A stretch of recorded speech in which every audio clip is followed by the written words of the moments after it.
ఎటువంటి కంటి సమస్యకైనా 100% ఆయుర్వేద పరిష్కారం సంజీవన్ నేత్రాలయ.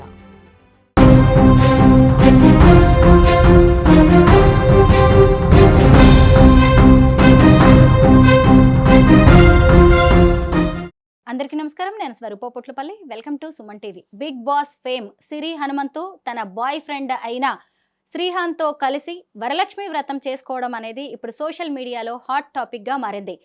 శ్రావణ మాసంలో ప్రత్యేక పూజలు చాలామంది చేస్తూ ఉంటారు. అసలు ఈ శ్రావణ మాసంలో ఎవరు పూజలు చేయాలి, బాయ్ ఫ్రెండ్తో కలిసి పూజలు చేస్తే వచ్చే ఫలితాలు ఏంటి, పూజా విధానాలు ఎలా ఉంటాయి అనేది ప్రస్తుతం నాతో పాటు తెలంగాణ బ్రాహ్మణ సేన అధ్యక్షులు మురళీ శర్మ గారు ఉన్నారు. వారిని అడిగి తెలుసుకుందాం.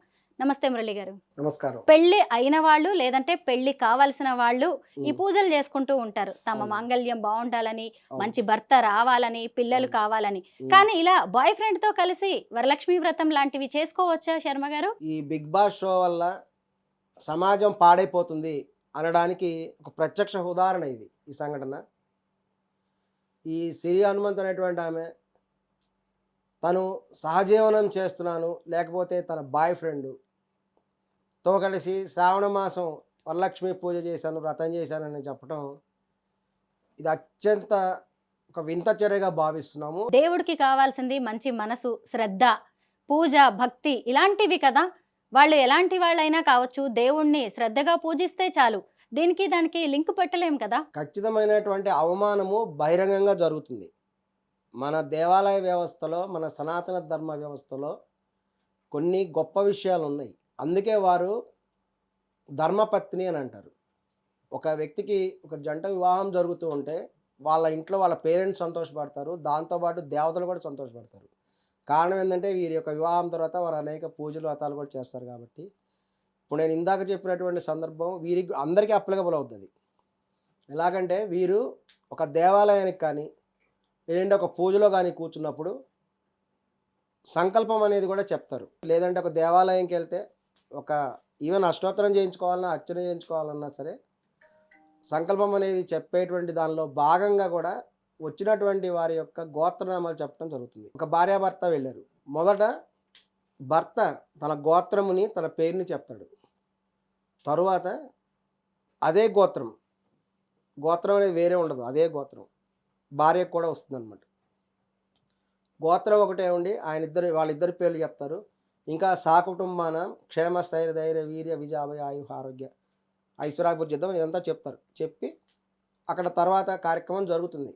గుళ్ళో అయితే అష్టోత్తరం, అర్చన, వాళ్ళు ఏం పూజ చేయించుకున్నా సరే, ఏ హోమం చేసినా సరే, ఏ వరలక్ష్మి వ్రతం చేసినా సరే, ఇంకేది చేసినా సరే.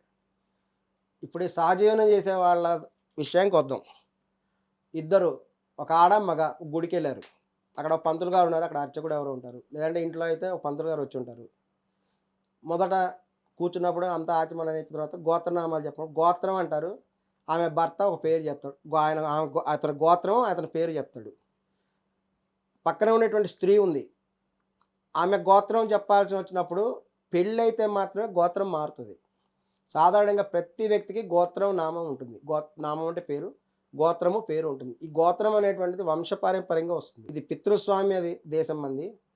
సాధారణంగా ఏంటంటే తండ్రి గోత్రమే కొడుకు వస్తుంది, తండ్రి గోత్రమే కూతురికి కూడా వస్తుంది అనమాట. తల్లిదండ్రుల ద్వారా ఈ గోత్రం అనేది వస్తుంది ప్రతి వాళ్ళకి కూడా. సో ఒక ఆడపిల్ల విడిగా పూజ చేయించుకున్న గోత్రనామాలు చెప్తుంది పెళ్లి కాకముందు, ఎందుకంటే తండ్రి గోత్రమే చెప్తుంది, తల్లిదండ్రుల ద్వారా గోత్రం వస్తుంది. పెళ్ళి వంతు జరిగిన తర్వాత ఆమె గోత్రం మారిపోతుంది, అప్పుడు చెప్తారనమాట. భర్త గోత్రమే భార్యకు వస్తుంది అనమాట. అంటే పెళ్ళికి ముందు వేరే గోత్రం ఉంటుంది, పెళ్లి తర్వాత భర్త గోత్రం ఆమె. వాళ్ళిద్దరు దంపతులయ్యారు కాబట్టి వాళ్ళకి పిల్లలు పుడితే బాబు కానీ పాప కానీ వాళ్ళకి మళ్ళీ తల్లిదండ్రుల గోత్రం ఇలా వస్తుంది అనమాట. ఇప్పుడు ఈ సహజీవనం చేసుకునే వాళ్ళు వెళ్ళారు, గోత్రనామాలు చెప్పమన్నారు. భర్త చెప్పాడు భారద్వాజ గోత్రం వేస్తే ఆయన పేరు ఏదో చెప్పాడు. ఆ పక్కనుండే స్త్రీ ఏం చెప్తుంది అప్పుడు? సపరేట్ గోత్రం, పుట్టింటి గోత్రం లేదంటే మ్యారీడ్ కూడా ఉండొచ్చు. చుట్టుపక్కల 10 మంది ఉన్నప్పుడు భర్త ఆ మగాయనేమో టక్క చెప్పేసి నా గోత్రం ఇది పేరని చెప్తాడు. పక్కన ఉండే ఆడమే ఎవరు అంటే ఎవరు అనేటువంటి సహజీవనంలో ఎవరంటే ఏమని చెప్తారు? పెళ్లి చేసుకుంటే నా భార్య అండి అని చెప్తాడు. మరి భార్య అనే పదం బహిరంగ ఎందుకు వాళ్ళకపోయాడు? శర్మ గారు, మీరు ఎన్నో పూజలు వ్రతాలు చేయిస్తూ ఉంటారు కదా. శ్రావణ శుక్రవారం పూజ అనేది ఎలా చేసుకోవాలి, ముఖ్యంగా వరలక్ష్మి వ్రతం? ఇప్పుడు మన దేశంలో ఈ యొక్క సనాతన ధర్మ పరంపరలో కూడా అనేక రకాలైనటువంటి ఋతువులు వస్తుంటాయి. వాటికి అనుగుణంగా కూడా ఈ యొక్క వ్రతాలు అనేటువంటి డిజైన్ చేయబడ్డాయి. అందుకే ఈ యొక్క సనాతన ధర్మం మీద అనేక మంది ఎటువంటి ఆరోపణలు చేసినా కొన్ని వేల సంవత్సరాల నుంచి ఉన్నాయి, ఇంకా వేల సంవత్సరాలు కూడా ఉంటుంది సనాతన ధర్మం. ఎందుకంటే ఋతువులు బట్టి కూడా ఈ యొక్క వ్రతాలు చేయటం అనేది కూడా జరుగుతుంటుంది. నెలలు ఇప్పుడు మన భాషలో నెలలు ఉంటాయి కదా, జనవరి, ఫిబ్రవరి అంటాం, వేరే ఉంటాయి. ఈ శ్రావణ మాసం అంటారు అక్కడ. శ్రావణ మాసంలో ఏంటంటే వర్షాకాలం స్టార్ట్ అవుతుంది, అన్నీ కూడా పుష్పాలు కూడా పుష్పిస్తుంటాయి. ఇది ఒక శుభకరమైనటువంటి సమయం కాబట్టి ఈ యొక్క శ్రావణ మాసంలో వివాహాలు కూడా జరుగుతుంటాయి. ఇప్పుడు కనుక చేస్తే వాళ్ళకి తర్వాత పిల్లలు పుట్టడం కూడా చాలా అనుకూలంగా ఉంటుంది అన్నమాట. అందుకని అనేక దృక్పథాలు ఆలోచించి కూడా ఈ ఒక్కటి ఏర్పడతాయి. మెయిన్ శ్రావణ మాసంలో ఏంటంటే వరలక్ష్మి వ్రతం అనేటువంటి అత్యంత ఒక ప్రాముఖ్యంగా ఉన్నటువంటి ఒక వ్రతము. ఇది మెయిన్ ఏంటంటే వివాహిత స్త్రీలు మాత్రమే చేస్తారు. వివాహిత స్త్రీలు లక్ష్మీదేవి కటాక్షం కోసం చేస్తారు. లక్ష్మి అంటే ఏంటంటే అష్టలక్ష్మి. లక్ష్మి అంటే చాలామంది డబ్బు అనుకుంటారు. డబ్బు ఒక్కటే కాదు లక్ష్మి, అనేకం. అనేకం అంటే ఏంటంటే ధాన్యలక్ష్మి, ధనలక్ష్మి, ధాన్యలక్ష్మి, సంతానలక్ష్మి, ధైర్యలక్ష్మి, ఇట్లా అనేక అష్టలక్ష్ములు ఉంటారు అన్నమాట వీళ్ళు. అవందరూ కావాలని కోరుకుంటారు. ఈ యొక్క వ్రతం చేయడం కారణం ఏంటంటే మెయిన్ అదే. భార్యాభర్తలు ఇద్దరు కలిసి సంతానం కలగాలి అంటే సంతాన లక్ష్మి, ధనం ఉండాలి. అన్ని సందర్భాల్లో ధనం ఉంటే సరిపోదు. కొంతమంది కోటీశ్వరులు ఉంటారు, కోట్ల రూపాయల ఆస్తులు ఉంటాయి, పిల్లలు ఉండరు. ప్రయోజనం ఏంటి? ఆ కోట్ల రూపాయలు ఏం చేసుకోవాలి? ఇప్పుడంతా చూసాం కదా, ఫెర్టిలిటీకి వెళ్తున్నారు, వాళ్ళ చుట్టూ తిరుగుతున్నారు, అది వేరే విషయం. కానీ సంతాన లక్ష్మి అక్కడ లేదు, లక్ష్మీదేవి లేకపోవడమే. ఇంక మొన్న కరోనా టైంలో చూసుంటారు, చాలామంది దగ్గర కోట్ల రూపాయల డబ్బులు ఉన్నాయి, తినడానికి తిండి లేవు. కొంతమంది దగ్గర బియ్యం దొరకలేదు, ఫుడ్ ప్రాబ్లం పడ్డ వాళ్ళు చాలామంది ఉన్నారు, సామాన్ దొరక్క. ఇంకొక ఎగ్జాంపుల్, పెద్ద వరదలు వచ్చాయి అనుకుందాం. ఇప్పుడు అక్కడెక్కడ కాశీలో వరదలు వస్తున్నాయి. ఇప్పుడు అక్కడ మనం బాగా డబ్బున్నోడు ఉంటాడు, కోటీశ్వరుడు ఉంటాడు, కానీ బియ్యం దొరకవు, తినడానికి తిండి దొరకదు వరదలు వచ్చిన కొన్ని సందర్భాల్లో. అంటే ధాన్యం. సో ఈ విధంగా లక్ష్మీదేవి అనేటువంటిది అనేక రూపాల్లో ఉంటుంది, అష్టలక్ష్మి రూపంలో ఉంటాయి. వీటన్నిటి కోసం పొందాలి అనేటువంటి ఉద్దేశంతో ఈ యొక్క వరలక్ష్మి వ్రతం చేస్తారు. ఖచ్చితంగా వీటి ద్వారా కూడా వాళ్ళు అనుకున్నటువంటి సాధిస్తారనమాట. మరి పెళ్లి కాని స్త్రీలు చేయొచ్చా అంటే, వివాహం కానిటువంటి స్త్రీలకు కూడా వాళ్ళకి కొన్ని గౌరీ పూజలు అని ఉంటాయి. వారికి ఉండేటువంటి వ్రతాలు కొన్ని ప్రత్యేకంగా ఉంటాయి. వివాహం కోసం చేసేటువంటి వ్రతాలు మంగళవారం రోజు చేస్తారు, వాళ్ళ పూజలు వేరే ఉంటాయి, వ్రతాలు వేరే ఉంటాయి.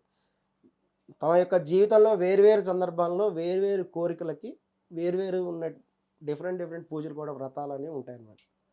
అనేక సందర్భాల్లో కొంతమంది వ్రతం చేస్తారు, తమ భర్త వేరే ఆడవాళ్ళని చూడకూడదని వ్రతం చేసేవాళ్ళు ఉన్నారు, అదొక వ్రతం కూడా ఉంది. ఇట్లా చాలా ఉన్నాయి వ్రతాలు. ఇందులో ఈ వరలక్ష్మి వ్రతం అనేటువంటిది మెయిన్ ఏంటంటే శుభకరం.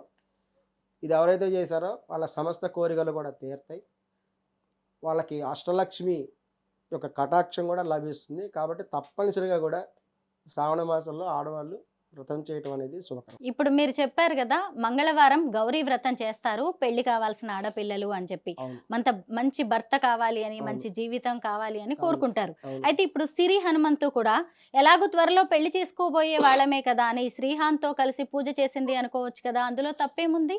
ఏ వ్రతం చేసింది అనేది తెలియదు. ఒకవేళ వరలక్ష్మి వ్రతం అనేటువంటిది కనుక చేస్తే మటుకు ఖచ్చితంగా కూడా చెప్తున్నామండి, దీన్ని ధర్మపత్ని అనేటువంటిది రాదు. ఎందుకంటే అక్కడ క్లియర్గా సంకల్పంలో వస్తుంది. లేదంటే వేరువేరుగా కూడా చేయొచ్చు. ఇప్పుడు ఒకవేళ భర్త తన దగ్గర లేడు, భర్త వేరే చోట ఉన్నాడు అనుకోండి, కొన్ని సందర్భాల్లో వివాహిత సింగిల్గా కూర్చొని కూడా వరలక్ష్మి వ్రతం చేయొచ్చు. మరి ఆ శ్రీయాన్ అనేటువంటి అతను వివాహితుడా కాదో తెలియదు. పెళ్లి చేసుకోబోయే వాళ్ళు వీళ్ళిద్దరు అతను పెళ్లి చేసుకునేవాడా లేకపోతే ఈయనతో కలిసి సహజీవనంగానే చేస్తూ ఉన్నట్లయితే అది వరలక్ష్మి వ్రతం అనేటువంటిది కూడా వాళ్ళు చేయకూడదు. దీన్ని అయితే తీవ్రంగా కూడా ఖండిస్తున్నాను. వాళ్ళు చేయడానికి వీల్లేదు. పూజ చేయాలంటే గుడికి వెళ్ళి దండం పెట్టుకోండి, అక్కడైనా సరే మీకు అవమానం ఎదురవుతుంది. సహజీవనం అనేటువంటి దాన్ని హిందూ మతం యాక్సెప్ట్ చేయదు, ఏ మతం కూడా యాక్సెప్ట్ చేయదు. మహిళలకి ఎంతో సంతోషంగా ఉత్సాహంగా అనిపిస్తూ అవును, ఉంటుంది. అవును. అలాంటి వాళ్ళు ఎలాంటి పూజలు చేసుకోవచ్చు? ఈ యొక్క వైదవ్యం ఉండేటువంటి వాళ్ళు కొన్ని రకాలైనటువంటి పూజలలో పాల్గొనకూడదు అనేటువంటిది శాస్త్రపరంగా అని, లేకపోతే అనేక కాలం నుంచి కొన్ని రకాలైనటువంటి ఆచారాలు వస్తాయి, వాటికి శాస్త్రాల్లో ఉండకపోవచ్చు, కానీ ఏంటంటే ప్రాక్టికల్గా కొన్ని రకాలైనటువంటి విధానాల వల్ల వస్తాయి. ఈ యొక్క విధవ స్త్రీలు అనేటువంటిది కొన్ని రకాల పూజలు అనేటువంటి చేయడానికి కుదరదు. వాళ్ళు ఏంటంటే ఇంకా వ్యక్తిగతంగా వాళ్ళు పూజలు చేసుకోవాలి, వ్యక్తిగతంగా పూజలు చేయాల్సిందే. ఈ విధంగా బహిరంగంగా కొన్ని రకాల పూజలు చేయడానికి మటుకు అర్హత ఉండదు. శ్రావణ మాసం పూజల్ని ఉదయం చేస్తే మంచిదా, సాయంత్రం సమయాల్లో చేస్తే మంచిదా? సాధారణంగా శ్రావణ మాసం పూజలని ఉదయమే చేస్తారు. కానీ ఏందంటే సాయంత్రం పూట అయితే ఈ యొక్క బంధువుల్ని పిలుచుకోవడానికి వీళ్ళందరికీ కూడా అవకాశం ఉంటుంది కాబట్టి చాలామంది సాయంత్రం పూట చేస్తుంటారు. కానీ ఏందంటే వాళ్ళు ఉదయం నుంచి ఉపవాసం ఉండాలి. ఉపవాసం ఉండి ఆ యొక్క వ్రతం కూడా చేయడం జరుగుతుంది. లేదు సాధారణంగా వాళ్ళ ఇంట్లోనే కూడా చేసుకుంటామంటే ఉదయం పూటే ఉదయం 12 లోపు చేసుకుంటే మంచిది. లేదు మేము సామూహికంగా అందరినీ పిలుచుకొని కొంతమంది వాయినాలు ఇచ్చేవాళ్ళు ఉంటారు. ఇంకా అనేక రకాలు ఉంటాయి. ఉన్నదంటే సాయంత్రం వరకు వాళ్ళు రోజంతా కూడా ఉపవాసం ఉండి ఇంకా సాయంత్రం పూట చేసుకునే వాళ్ళు కూడా ఉంటారు. ఇంకొన్ని చోట్ల ఏంటంటే వాళ్ళ కులాచారాలు ఉంటాయి. వాళ్ళ యొక్క కుటుంబ సాంప్రదాయాలు ఉంటాయి కొంతమంది. వాటిని బట్టి కూడా కొంతమంది ఉదయం చేస్తారు, కొంతమంది సాయంత్రం కూడా చేస్తారు. సో వాళ్ళ కుల ఆచారం కొంతమందికి పర్సనల్గా కూడా ఆచారాలు ఉంటాయి. వాళ్ళ ఇంటి పద్ధతులు అంటారు వాటిని. వాటిని బట్టి కూడా వాళ్ళు అనుగుణంగా చేసుకోవచ్చు. శర్మ గారు, ఇప్పుడు చాలా మంది సోషల్ మీడియా ఇన్ఫ్లుయెన్సర్స్ రకరకాలుగా వీడియోలు చేస్తున్నారు, రీల్స్ చేస్తున్నారు. ముఖ్యంగా ఈ పూజలు అనేవి కూడా వాళ్ళ వీడియోస్ కోసమై ఫేమ్ అవ్వడానికే చేస్తున్నారు. దీన్ని మనం ఎలా చూడాలి? మిమ్మల్ని పబ్లిసిటీ చేసుకోవాలంటే అనేక రకాలుగా చేసుకోవచ్చు. దయచేసి సంస్కృతి సాంప్రదాయాలకు ఇబ్బంది కలిగేటువంటి విధంగా కూడా ఏం చేయవద్దు. దీనివల్ల మీకు ఫేమ్ కంటే మీకే నష్టం ఎక్కువ జరుగుతుంది. ఇంకేందంటే కొంతమంది దేవుళ్ళు ఏంటంటే చాలా శక్తివంతులు ఉంటారు. వాళ్ళ వల్ల మీకు లాభం కంటే నష్టం ఎక్కువ జరిగే అవకాశం ఉంది. అందుకనే ధర్మ మార్గంలో వెళ్ళమని చెప్తారు. ధర్మో రక్షిత రక్షిత అంటారు. అందుకని అధర్మో రక్షిత రక్షిత అని ఎవరు అనలా.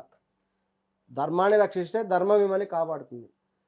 అంతేగాని సహజీవనం చేస్తాము, ఇంకా వేరే పిచ్చి వేషాలన్నీ చేస్తాము. ఆమె ఎవరో చెప్తుంది కదా, పిల్లల్ని కంటుందంట కానీ పెళ్లి చేసుకోదంట. ఇటువంటి స్టేట్మెంట్లు ఇవ్వడం ద్వారా మీరు ఫేమస్ అవ్వాలనుకుంటే మీరు ఎటువంటి ఫేమస్ అవుతారో అర్థం కావట్లేదు. కానీ దేవుళ్ళు అనేటువంటి వాళ్ళు ఒక నిప్పు లాంటి వాళ్ళు. సనాతన ధర్మం ఒక నిప్పు వంటిది. నిప్పుతో జాగ్రత్తగా ఉండాలి. జాగ్రత్తగా ఉపయోగించుకుని నిప్పు అనేక రకాలుగా, అగ్ని అనేక రకాలుగా ఉపయోగపడుతుంది.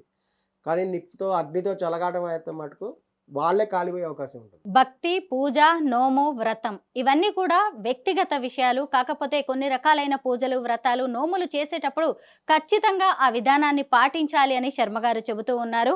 Thank you so much Murali Sharma గారు. నమస్కారం.